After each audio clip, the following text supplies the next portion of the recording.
Hello and welcome to episode, I don't know, 4, I think now I've done, of Grounded and Growing. And this month, it's November, we're talking about creating cozy outdoor experiences.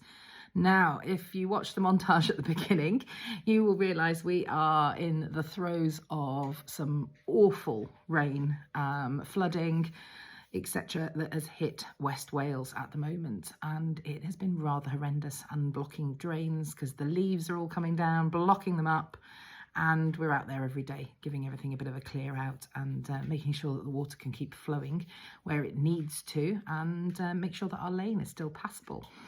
So, and also making sure that all our animals haven't got bogged down, because obviously in this weather, if the grass gets too wet under their feet, the ground gets too wet under their feet, they will suffer with problems with their hooves. So we are out, and they are in the driest of the fields where the water flows away quite nicely. So they've got lots of different bits that they can hide under hedgerows and things, which they do really, really well. Except when young man here, my puppy, my collie pup, he goes out to round them up and chase them about. So he rounds them up for me so I can count them on a daily basis. But yes, it's a challenge training up a sheepdog pup. So creating a cozy outdoor experience. The things that we do here as a family, very often I will take the Kelly kettle out on days when we are going to work down in the woods, so that we can have hot drinks and the children get hot chocolate, which is rather nice. So the Kelly kettle is a wonderful addition to any kit for anybody working outdoors or being in the outdoors, because you can literally run, sorry, I'm reaching across for Oak's pile of sticks here.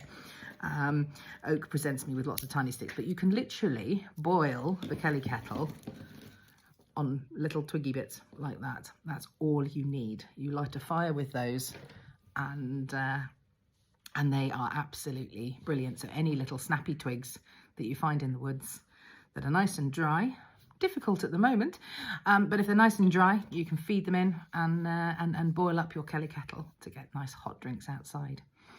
Now, first weekend in November, I went away in my camper van. My husband very kindly bought me a camper van in October for all my yarn shows and different bits and pieces. And a friend of mine who lives over in Iceland was rather horrified by the fact that I was camping in November. But bear in mind, over in Iceland, they have just had a massive dump of snow, pretty early for them as well. But yeah, she was out digging out cars from snow and things like that, and looking like a Yeti in all her gear. But it was, the first night was unseasonably mild, so that was rather lovely. Into the camper van, cooked up some tea and just snuggled down. It was lovely. The second night, the temperature had dropped quite a bit. The skies had cleared, and we were getting much more northerly winds, and it was quite chilly. So I had taken 2 wool blankets, and I had taken 2 sleeping bags, because I thought I haven't got a diesel heater in there or any form of heating in the camper van, other than running the engine and having the heaters on, which is not the thing to do on a campsite, because I was staying on a campsite down in Devon. And so yeah, these wool blankets. So wool blankets underneath me, wool blankets. Well, I actually doubled them up underneath, and then a bit of carpet on the bottom of the van over the normal insulation carpet. The van is insulated very well, and then 2 sleeping bags, and that was ever so cozy.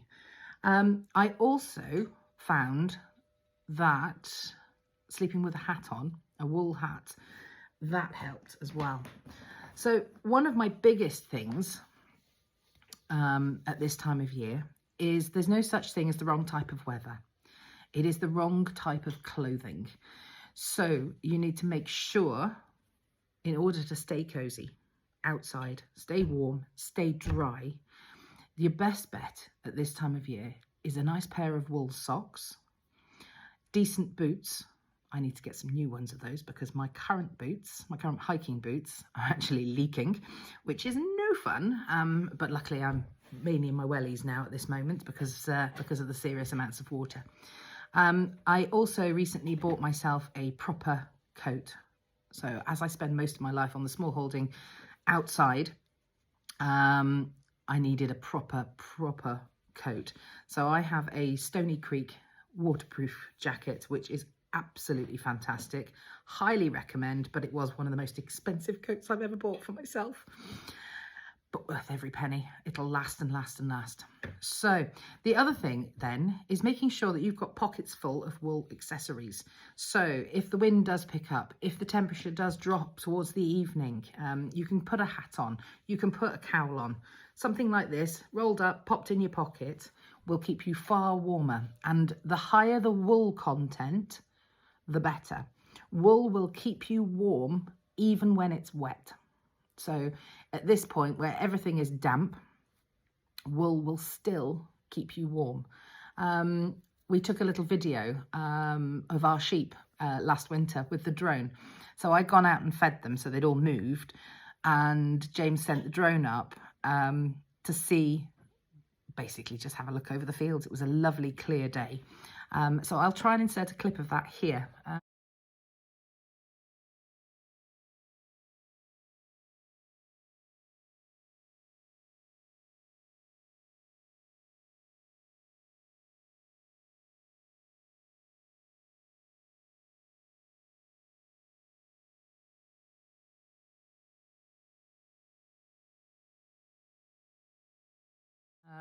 Because you can really see how well insulated wool keeps the sheep over the winter, and therefore us.